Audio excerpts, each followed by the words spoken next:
Warahmatullahi wabarakatuh. Innal hamdalillah nahmaduhu wa nasta'inuhu wa nastaghfiruh wa na'udzu billahi min shururi anfusina wa min sayyiati a'malina. May yahdihillahu fala mudilla lahu wa may yudlil fala hadiya lahu. Asyhadu an la ilaha illallah wahdahu la syarika lahu wa asyhadu anna Muhammadan 'abduhu wa rasuluhu alladzi la nabiyya ba'dahu. Allahumma shalli 'ala nabiyyina Muhammad wa 'ala alihi wa sahbihi ajma'in. Amma ba'du.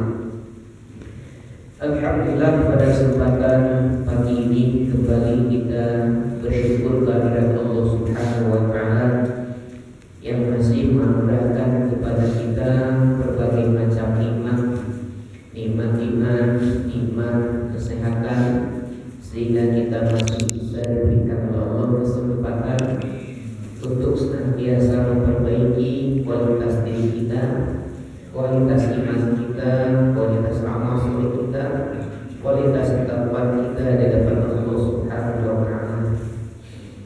Tak lupa selawat serta salam semoga terus tercurah limpahkan kepada Nabi kita Nabi Muhammad sallallahu alaihi wasallam beserta keluarganya, para sahabatnya, dan juga kita semua selaku umatnya.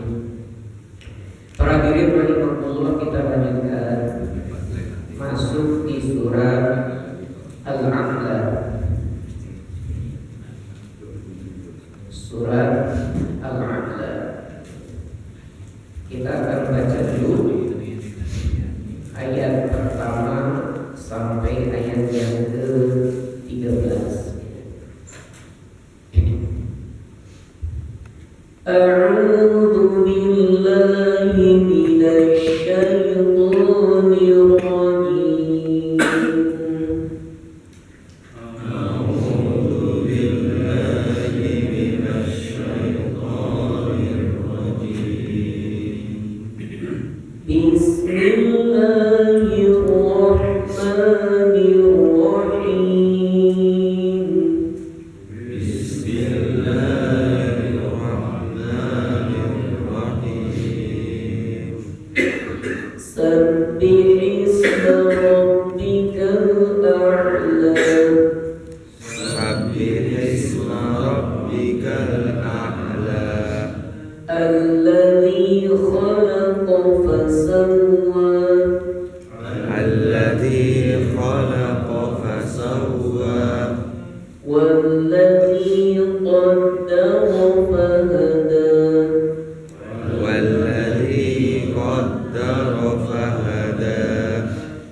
ويتجنب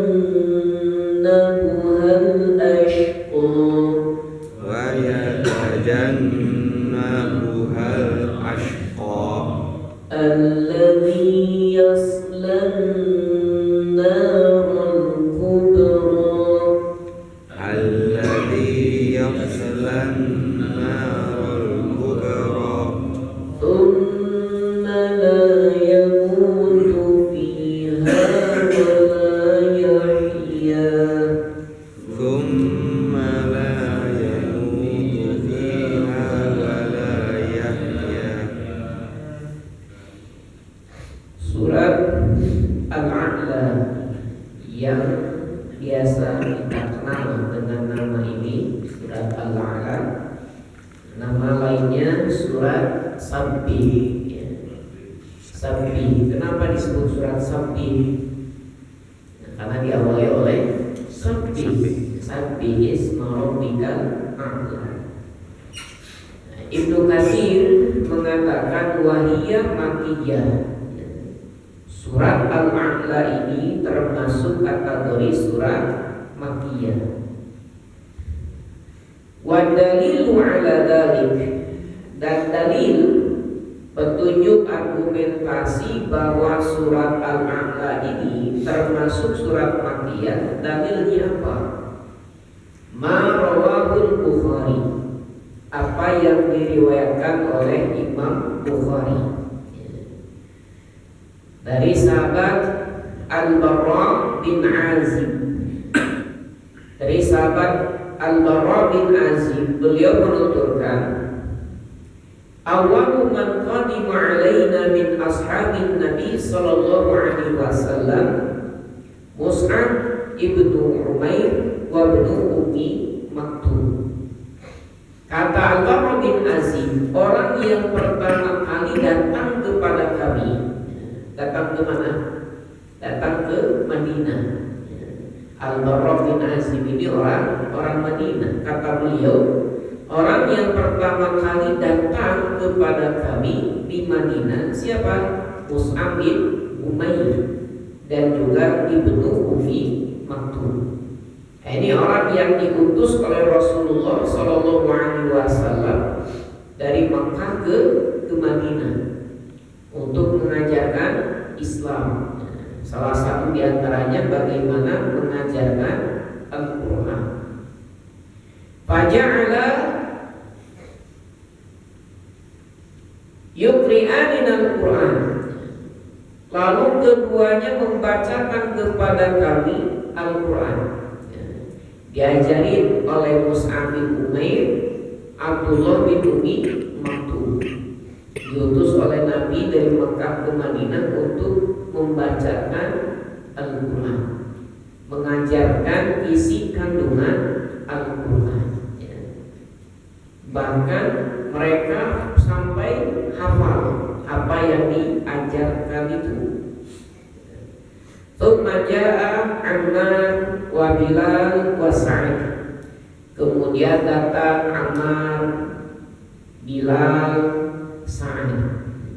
Tsumma jaa Umar bin Khattab fi 20. Kemudian datang juga Umar bin Khattab pada 20 orang pertama yang datang ke Madinah. Tsumma jaa an-nabiy sallallahu alaihi wasallam. Kemudian datanglah Nabi sallallahu alaihi wasallam, datang dari Mekah menuju Madinah bersama siapa? Bersama Abu Bakar.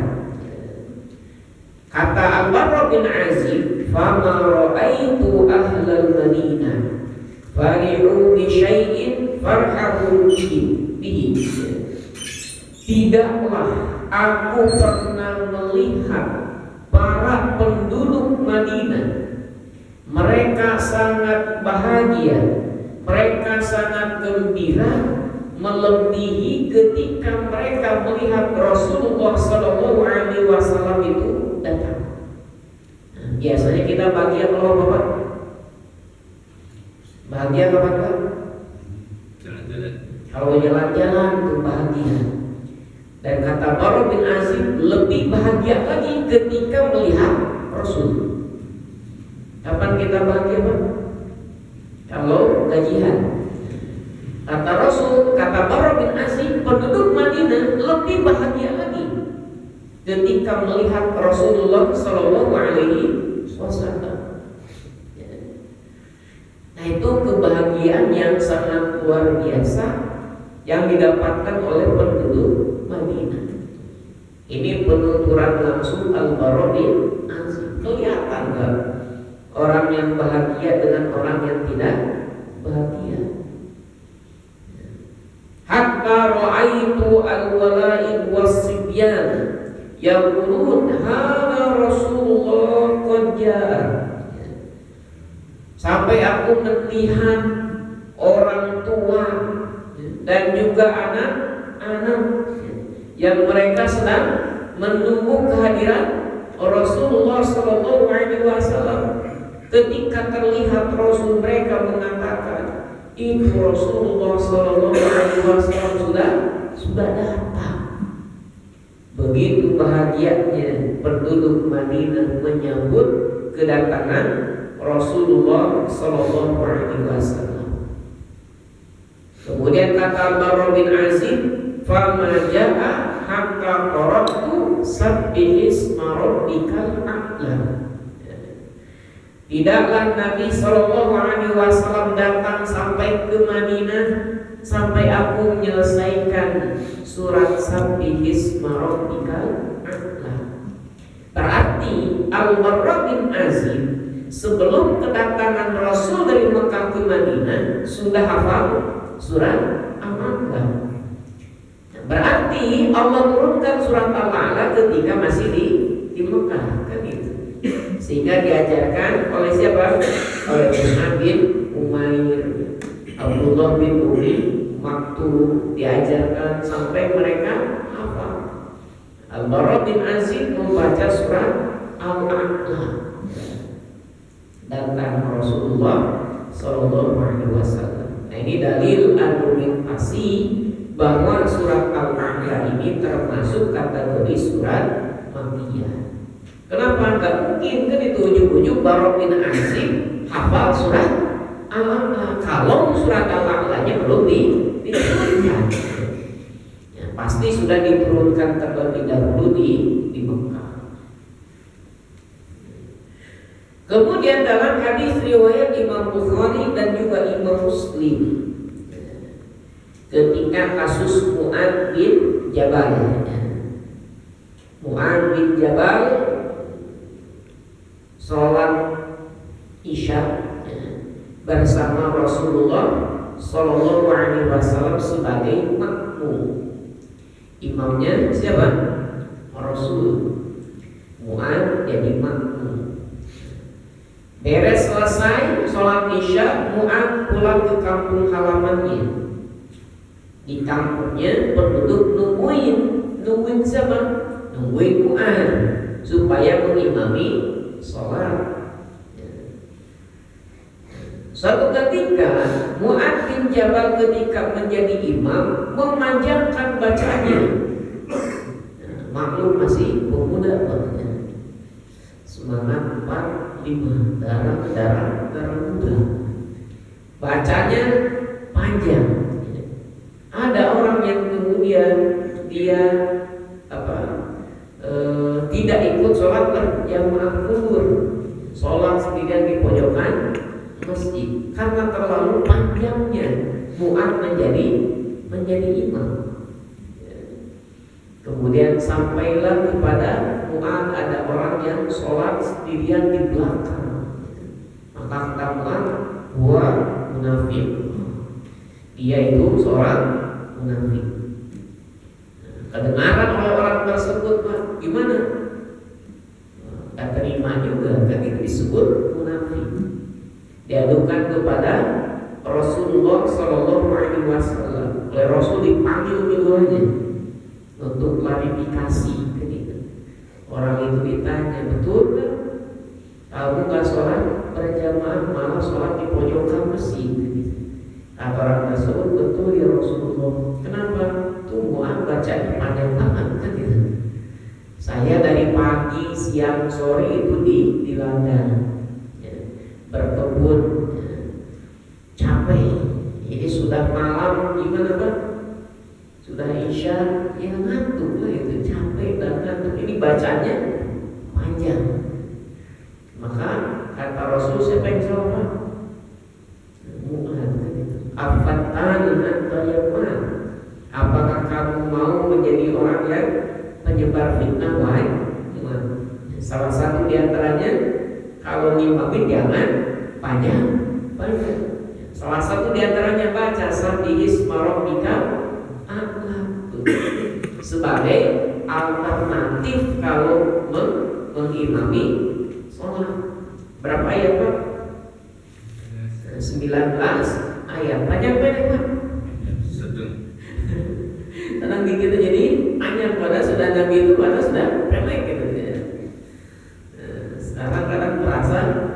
panjang. Isinya terawih kan, cerita terawih bentar lagi nih. Coba kepanjangan atau kependekan surat Al-A'la ini. Kadang kita jadi sepasang kalau dibisikin oleh DKM, ternyata jangan panjang-panjang. Udah. Baik. Nah itu salah satu di antara alternatif ketika mengimami sholat, baca surat Sabbihisma rabbikal a'la atau wasyamsi wa duhaha, surat Asy-Syams, wal laili idza yaghsha, baca surat Al-Lail, jangan terlalu panjang kalau imamin sholat. Kenapa? Ya, karena bisa jadi di antara makmum itu ada yang sedang sakit, ada yang sudah tua, ada yang punya keperluan, ya, jangan terlalu panjang.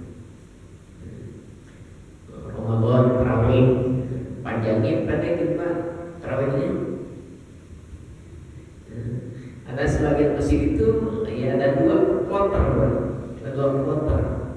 Ada kloter pertama itu pada Isya, itu kelas reguler biasa setengah 9 beres, setengah 9 beres. Ada yang kloter kedua itu 1 juz, one juz.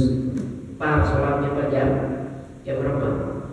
Jam setengah tiga baru mulai sholat sampai nanti menjelang sahur. Itu bacanya satu juz. Pilih mana Pak? Yang reguler, yang 1 juz Pak? Atau mau dicoba barangkali sebulan?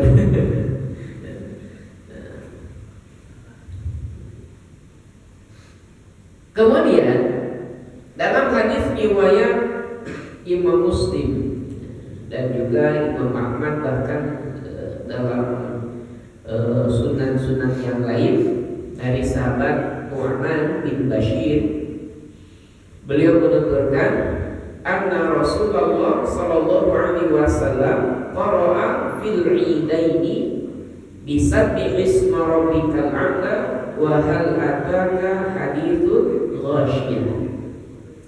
Kata An-Nu'man bin Bashir bahwa Rasulullah sallallahu alaihi wasallam membaca surat dalam sholat Idul Fitri dan juga Idul Adha dengan Sabbihisma rabbikal a'la. Surat Al-A'la di rakaat yang pertama tentu setelah membaca surat Al-Fatihah, dan yang kedua di rakaat kedua membaca surat Al-Ghasyiyah. Di dua sholat Id, baik sholat Idul Fitri maupun Idul Adha. Wa in wafaqa yaumal jumu'ah qara'ahuma jami'an. Dan kalaulah bertepatan sholat Idnya bersama sholat Jumat, maka Rasulullah SAW membaca semuanya. Jadi ketika pagi sholat Id itu Nabi membaca surat Al-A'la dan juga surat Al-Ghasyiyah. Nanti Jumatan baca lagi surat Al-A'la dan juga surat Al-Ghasyiyah. Jadi Nabi salah satu surat yang menjadi favorit untuk dibaca. Bagaimana baca surat yang lain atau ayat-ayat yang lain boleh tidak? Ketika sholat Id boleh, ketika Jumatan boleh. Cuma menjadi prioritas surat Al-A'la dan juga surat Al-Ghasyiyah. Bahkan kalau sholat Jumat bertepatan dengan Idul Fitri ataupun Idul Adha, itu ada rukhsah. Boleh tidak Jumatan, boleh itu. Tapi kalau Nabi wa idza mujami'un, kalau kami maka kata Nabi menggabungkan. Maksudnya apa? Sholat Id iya, sholat Jumat pun iya. Walaupun ada rukhsah ya, diperbolehkan. Idul Adha apalagi misalkan kan gitu.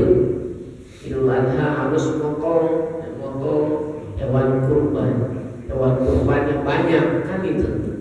Nah, kalau ditinggalin gimana? Wah ini daging cepet takut rusak kan itu. Ya udah, urusin aja dulu kambingnya, urusin aja dulu sapinya. Boleh tidak Jumatan, boleh tidak sholat Jumat. Tapi kalau Nabi kami menggabungkan. Terkhusus khotib ya, yang bertugas dan juga para DKI tetap Jumatan gitu. Nah, Jumatan.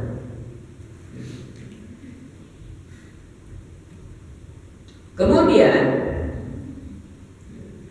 dalam hadis riwayat Imam Ahmad, Rasulullah Shallallahu Alaihi Wasallam dari sahabat Abdullah bin Abbas, kemudian dari Ubay bin Ka'ab, ibunda Aisyah, kana yaqra'u fil witri. Nabi Shallallahu Alaihi Wasallam membaca dalam sholat witir. Sabbih isma rabbikal a'la, qul ya ayyuhal kafirun, qul huwallahu ahad. Ini 3 surat yang suka dibaca dalam 3 rakaat witir. Rakaat pertama surat Al-A'la, rakaat yang kedua surat Al-Kafirun, rakaat yang ketiga surat Al-Ikhlas. Wa zadat Aisyah wal mu'awwidataini. Dalam riwayat Aisyah ada tambahan plus juga mu'awwidatain, surat Al-Falaq dan juga surat An-Nas. Rakaat pertama Al-A'la, rakaat kedua Al-Kafirun, rakaat ketiga Al-Ikhlas, kemudian Al-Falaq dan juga surat An-Nas. Ini terkait beberapa keutamaan surat Al-A'la. Kita masuk ke ayatnya. Allah Subhanahu wa taala berfirman, "Sabbih isma rabbikal a'la." Sabbih, bertasbihlah, maha sucikanlah nama Rabbmu yang maha tinggi. Dari Uqbah bin Amir, beliau menuturkan ketika turun ayat atau surat Al-Waqi'ah ayat 74, 96, fasabbih bismi rabbikal azim.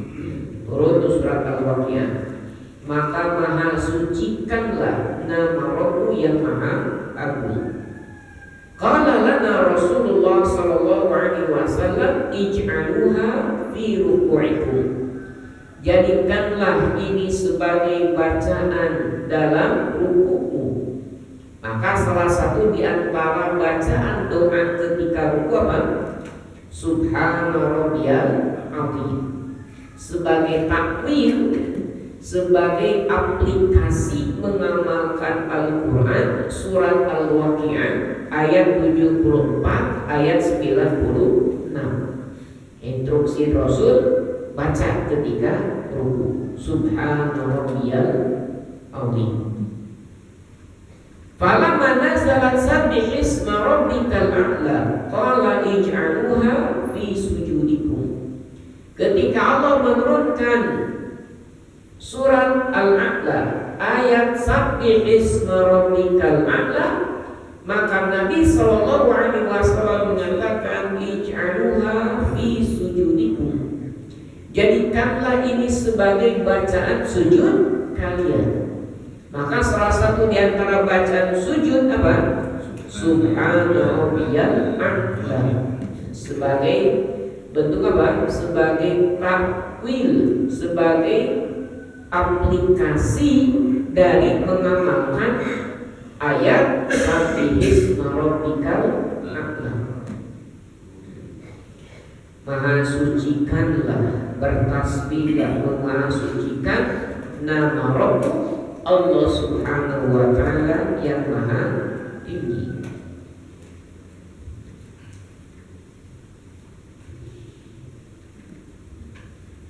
Alladzi khalaqa fasawwa.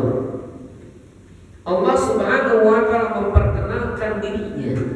Allah itu zat yang menciptakan.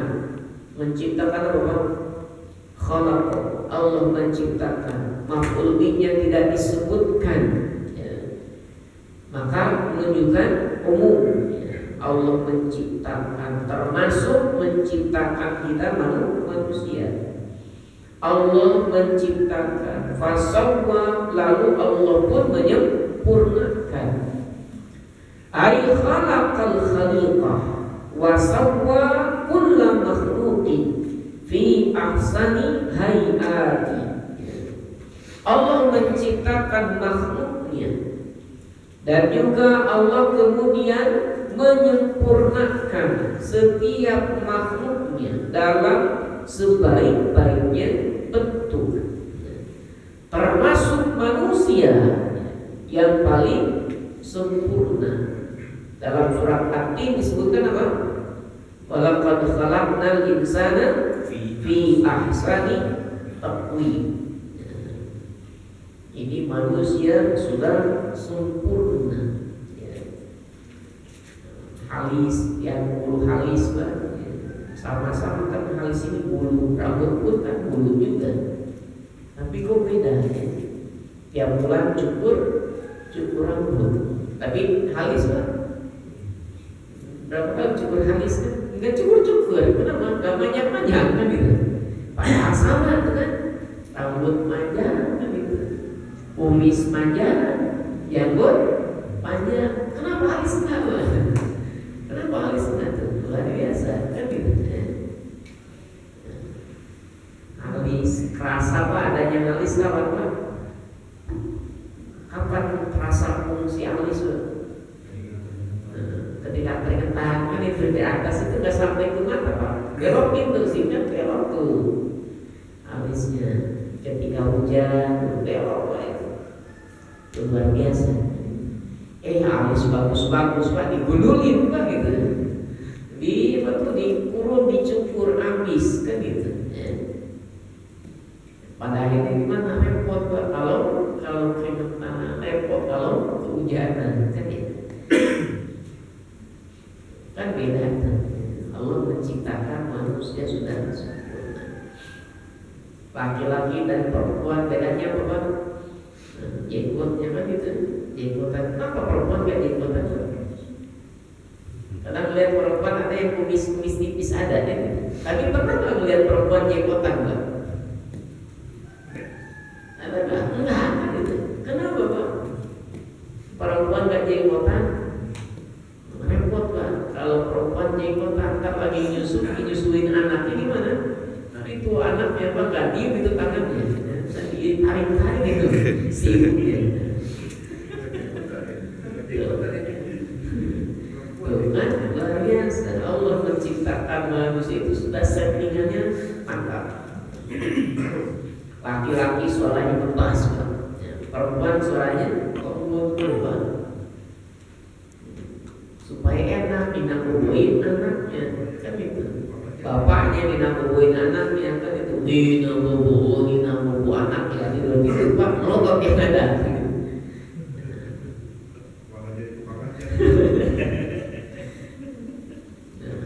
Alladzi khalaq was-sa'adati. Allah memberikan petunjuk kepada manusia untuk kecelakaannya dan juga untuk kebahagiaannya. Diberikan bimbingan, diberikan petunjuk oleh Allah. Silakan mau sengsara atau mau bahagia. Maka dalam surat apa kemarin? Surat nanti surat Al-A'la juga ada. Qad aflaha man tazakka. Sungguh beruntung orang yang mensucikan dirinya. Surat sebelumnya surat apa tuh? Asy-Syams. Qad aflaha man zakkaha wa qad khaba man dassaha. Allah berikan petunjuk siapa yang mau beruntung silahkan, siapa yang bahagia ikuti jalannya. Kalau mau celaka ikuti jalannya. Allah berikan petunjuknya, hidayah. Maka hidayah secara umum yang dikatakan oleh Imam Al-Marwazi, hidayah ada berapa? Ada hidayatul wijdan, hidayah petunjuk dari Allah berupa insting. Manusia lahir masih bayi, nangis, itu hidayah dari Allah, insting nangis. Kenapa? Siapa yang ngajarin itu nangis? Bayi, bapaknya, ibunya ngajarin nangis? Enggak. Susternya, dokternya? Enggak. Allah yang mengajarkan. Allah berikan hidayah kepada bayi tersebut untuk nangis. Itu hidayatul wijdan, berupa insting, petunjuk kepada hewan pun sama. Kura-kura mau bertelur gimana Pak? Dia ke darat dulu, kemudian gali-gali pasir, bertelur di situ. Sudah bertelur dikuburkan. Siapa yang dulu Pak? Siapa yang dulu kura-kura itu? Keluar dulu deh, ke pasir dulu. Ada yang dulu? Enggak. Allah yang memberikan hidayah, berikan insting. Allah memberikan instingnya, berikan hidayatul wijdan. Kemudian hidayatul hawas, Allah berikan petunjuk berupa panca indera. Mata bisa melihat, lidah bisa merasakan, telinga bisa mendengar, kulit bisa merasa. Itu petunjuk dari Allah, hidayah yang Allah berikan kepada manusia. Begitupun Allah berikan hidayah itu kepada hewan. Bahkan bisa jadi Pak, kepada hewan itu lebih tajam, lebih kuat. Indra penciuman, kuat mana Pak manusia dengan anjing Pak? Indra penciuman, kuat anjing Pak. Ada kasus pencurian kan itu, bisa nggak manusia di hirup-hirup gitu kan, siapa ini yang kuat kejahatannya? Ketemu enggak juga. Tapi kalau anjing, ada istilahnya anjing pelacak. Dengan apa Pak? Dengan dicium gitu. Nah, ketemu tuh ternyata lebih kuat anjing daripada manusia. Indra penciumannya, indra penglihatan kuatan mana? Manusia atau pahlawan? Kuat mana Pak? Manusia dikasih listriknya mati malam hari Pak. Gimana? Perlu lilin, perlu senter kan gitu ya. Kalau nggak ada lilin, nggak ada senter, takut kejadian gitu.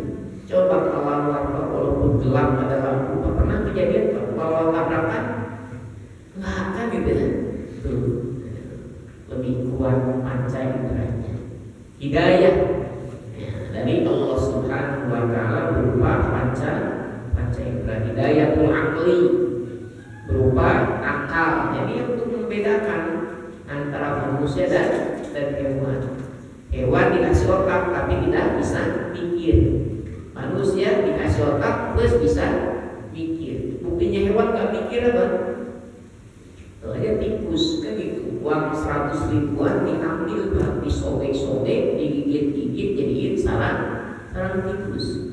Giliran kepala ikan asin di jebakan tikus malah diambil. Kalau tikus itu mikir Pak, gimana Pak?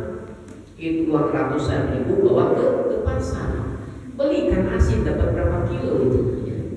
Nah itulah untungnya tikus tidak berpikir. Tapi banyak tikus di DPR.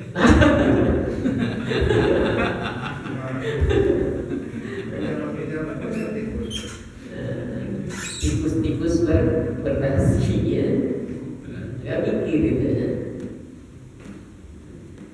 Kemudian hidayatul din, Allah berikan petunjuk agama, bimbingan agama ya.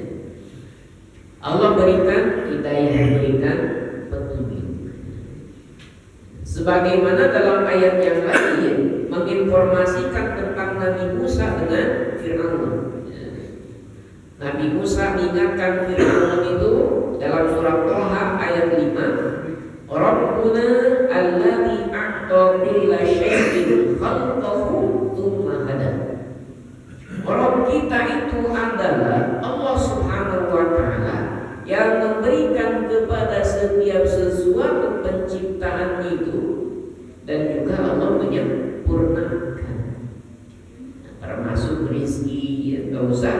gak usah khawatir ya.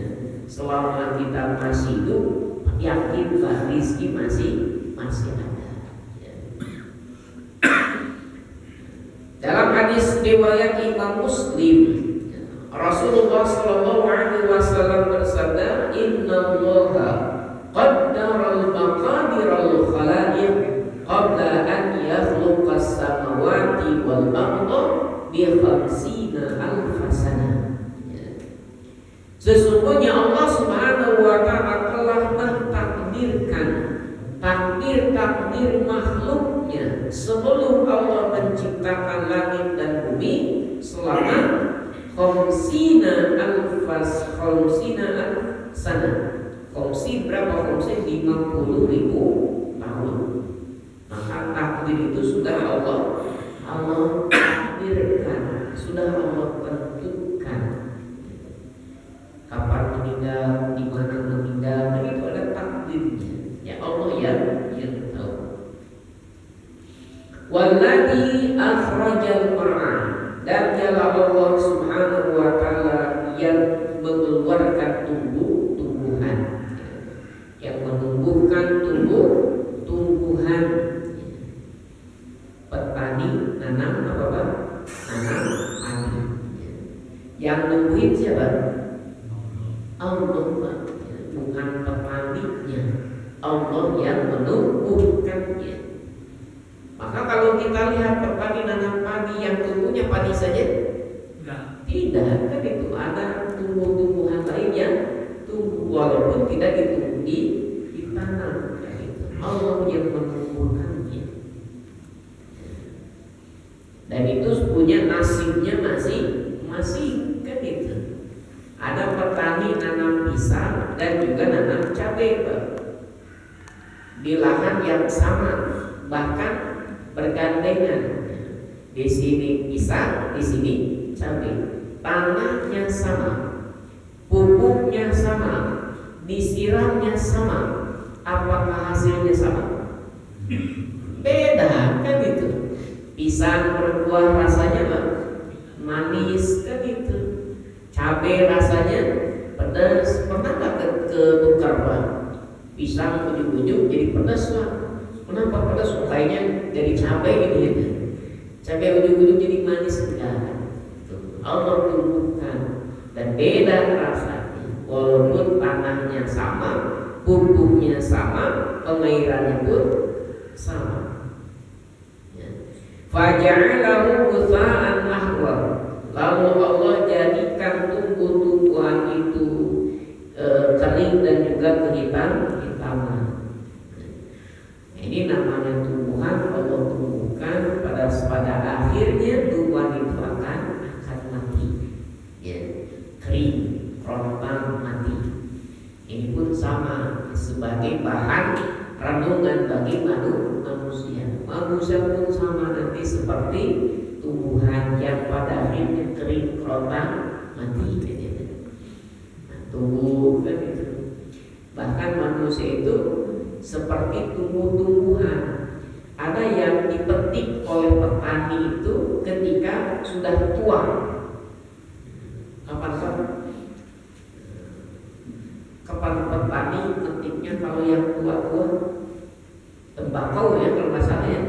Tembakau itu dipanen kalau sudah tua. Dipetik tuh, dipanen ketika sudah tua.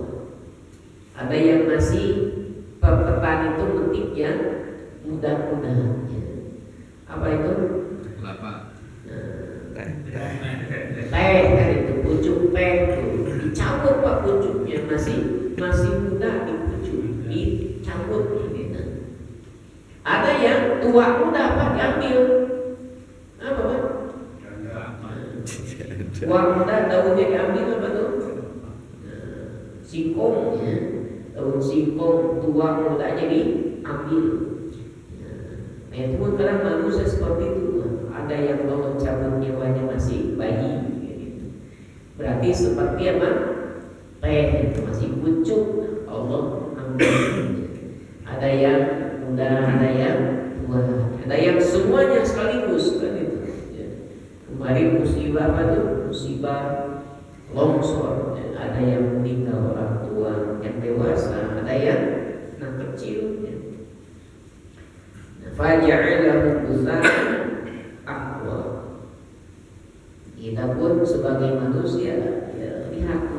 itu. Kita pada saatnya akan mati juga ya. Sanuqri'uka fala tansa. Dan kami akan membacakan kepadamu wahai Muhammad Al-Quran, maka kamu pun tidak akan lupa ya. Allah yang membacakannya kepada Nabi Muhammad Sallallahu Alaihi Wasallam, dan Nabi tidak akan lupa. Illa masya Allah, kecuali apa yang Allah kehendaki. Dalam hadis riwayat Imam Muslim, karena Rasulullah Sallallahu Alaihi Wasallam la yansa syai'an illa masya Allah. Nabi Sallallahu Alaihi Wasallam tidak akan lupa sesuatu kecuali dikehendaki oleh Allah. Settingan dari Allah Subhanahu Wa Taala Nabi pernah lupa rakaat ketika sholat. Nabi pernah lupa rakaat ketika sholat, dan itu kehendak dari Allah. Nabi lupa itu, sehingga dari lupanya Nabi kita bisa tahu apa namanya sujud sahwi gitu. Coba bayangkan Pak, kalau Nabi nggak pernah lupa ketika sholatnya. Nah, kita sekarang lupa, gimana caranya Pak? Bingung kan gitu ya. Nggak ada petunjuknya. Tuh ternyata itu disetting oleh Allah Subhanahu Wa Taala. Nabi lupa ketika sholatnya ada sujud sahwi. Maka kita pun kan gitu, lupa rakaat ketika sholat ada sujud sahwi. Nabi pernah telat sholat subuh kan gitu, sekali doang lah. Nah, beda dengan masyarakat secara umum, ada yang berkali-kali kesiangannya. Nabi cuma sekali. Nah, sehingga tahu bagaimana caranya kalau kesiangan. Nabi pernah kesiangan sholat subuh, bangun sudah ada matahari. Nabi tetap sholat sunnah dulu, kemudian sholat subuh.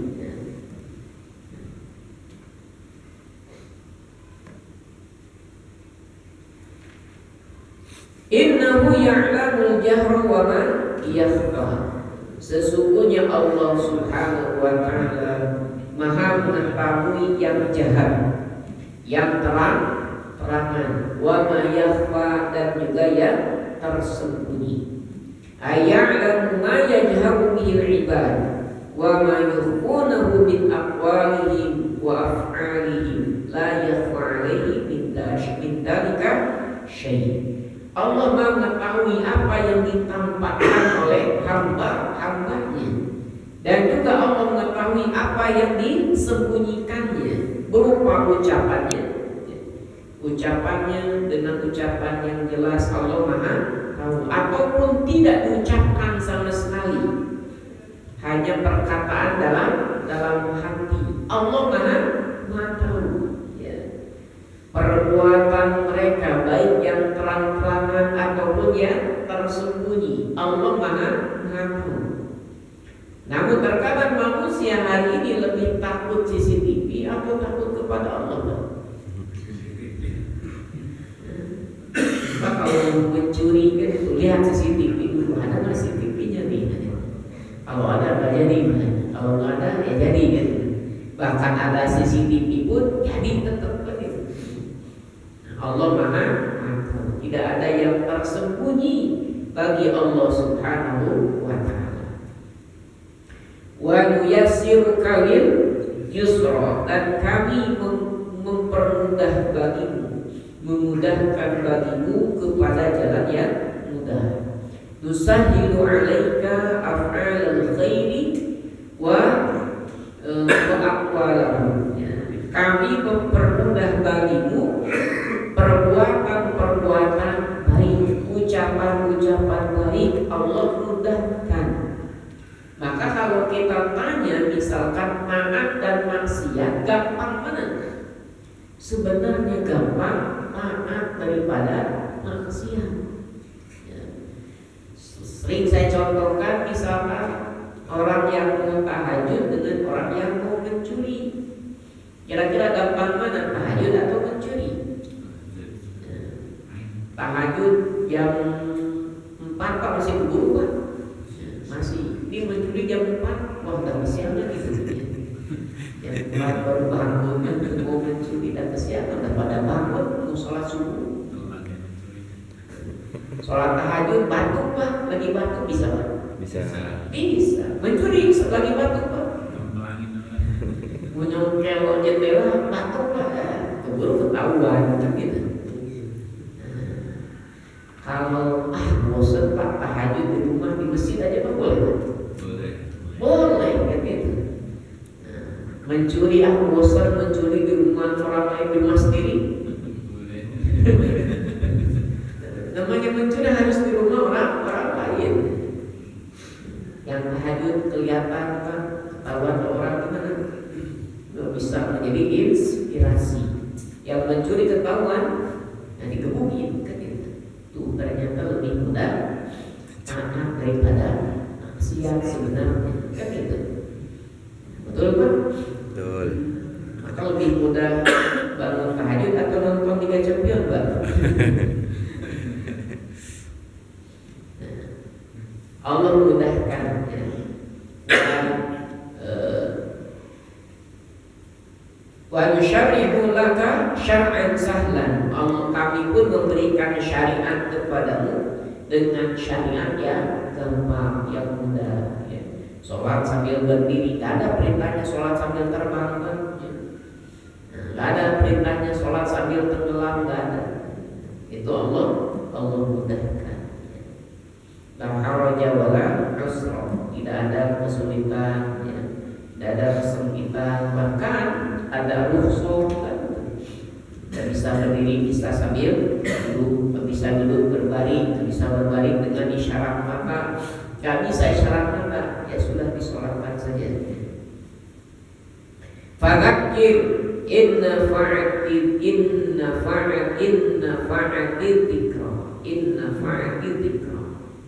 Maka berikanlah peringatan. Sesungguhnya peringatan itu sangat bermanfaat. Maka tugas Nabi salah satu di antaranya adalah memberikan peringatan ya. Memberikan peringatan ya, kepada manusia. Yang mudah-mudahan dengan diingatkan itu manusia bisa mengambil ibrah, bisa mengambil pelajaran. Saya dzakaru may yakhsha. Maka orang yang takut kepada Allah Subhanahu wa taala, dia akan mengambil peringatan tersebut sebagai pelajaran. Ai saya ta'idu bima tablughu ya Muhammad.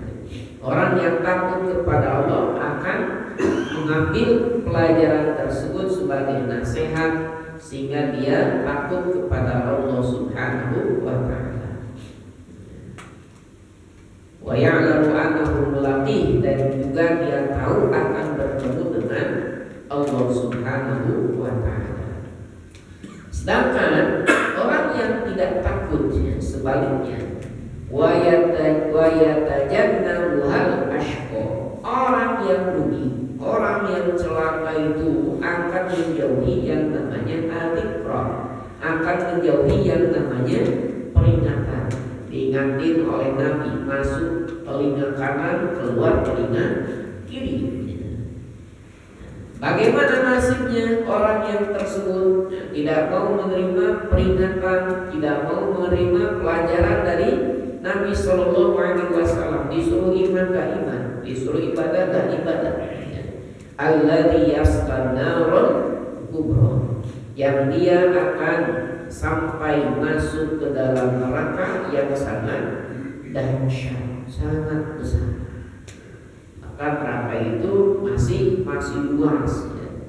Maka dalam riwayat yang lain disebutkan hal bin mazid, apakah ada yang masih bisa tambahan masuk ya? Masih kurang. La thumma la yamutu fiha wa la yahya. Kemudian dia ketika masuk ke dalam neraka itu tidak mati di dalamnya dan juga tidak hidup.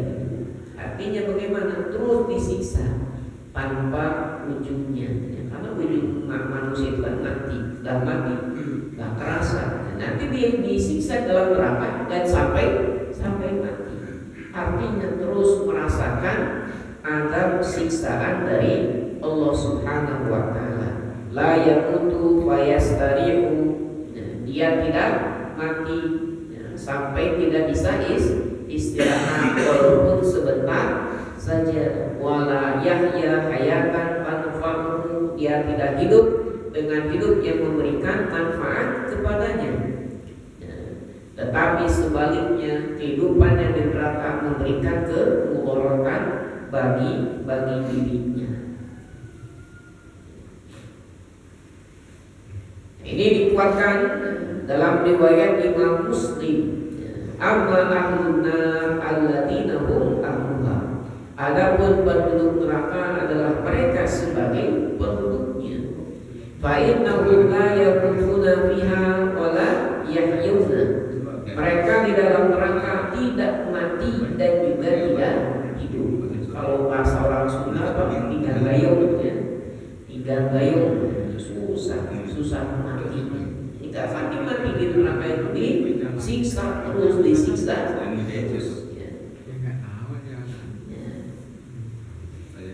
Walakin unasun, tetapi di sana ada beberapa orang tusibuhun nar bidunubihim. Mereka disiksa oleh api neraka disebabkan oleh dosa-dosa mereka. Fayumituhum imata. Kemudian Allah matikan mereka. Kemudian setelah mati diberikan syafaat kepadanya, baru Allah hidupkan lagi, lemparkan ke anharil jannah, sungai surga, yang menjadi penduduk surga. Ini bagi orang yang ada keimanan dalam dirinya, walaupun sebesar biji zarrah, nanti dikeluarkan dari neraka. Tapi jangan sampai kita masuk neraka dulu ya. Na'udzubillah min dzalik ya. Bahkan dalam surat yang lain, surat Az-Zukhruf, Allah Subhanahu wa taala mengabarkan tentang penduduk neraka ini. Wa nadaw ya Malik liyaqdi 'alaina rabbuk qala innakum makithun. Mereka penduduk neraka memanggil Malik. Memanggil siapa Malik ini? Penjaga pintu neraka. Wahai Malik, sampaikan kepada Rabbmu supaya matikan sajalah kami ini. Kata malaikat Malik, kalian tetap berada di sana. Ini sebagai ganjaran bagi orang-orang yang berhak tadi. Dalam surat Fatir disebutkan la yukhaffafu 'anhum min 'adzabiha, tidak diringankan azabnya, bahkan ditambahkan terus ya. Wallahu a'lam bishawab. Mudah-mudahan kita terhindar dari api neraka. Barangkali ini yang bisa disampaikan, mudah-mudahan ada guna serta manfaatnya untuk kita semua. Akhirul kalam kita tutup dengan doa kafaratul majlis. Subhanaka Allahumma wa bihamdika asyhadu an la ilaha illa anta astaghfiruka wa atubu ilaik. Wassalamualaikum warahmatullahi wabarakatuh.